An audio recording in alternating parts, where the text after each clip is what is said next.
এই চকলেটটা দিকে দাও না বাবু। সরি বলো। আমি সরি বলবো না।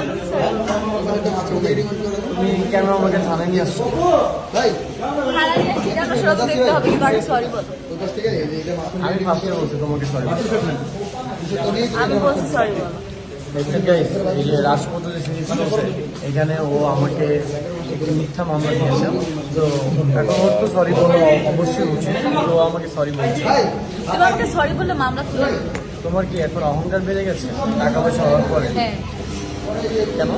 এরকমই তো হয়। টাকা পয়সা হলে তোমার অহংকার বাড়বে, এটাই তো তার স্বাভাবিক। মানে কি তুমি বলতে চাচ্ছো তুমি মানুষকে অমানুষ? আমি অমানুষ। টাকা পয়সার জন্য একটা মানুষ এত নিচে নামতে পারে? পারি। তুমি যেরকম পেরেছো আমিও পেরেছি। আমি তো কখনো নিচে নামতে। তুমি টাকার জন্য আরেকজন বিয়ে করতে পেরেছো। এটা তো তোমার বাবার Divorce দিতে অপারেশনের পারছো। জন্য। আচ্ছা তোমাকে একটা কোশ্চেন করি। কোশ্চেনটা হচ্ছে তুমি কত এপিসোড পর্যন্ত দেখেছো? আমি 100+। ঠিক আছে, তো রাজপুত্র সিরিজ যদি 100 এপিসোড হয়, সবচেয়ে বেশি আপনাদের সাপোর্ট লাগে।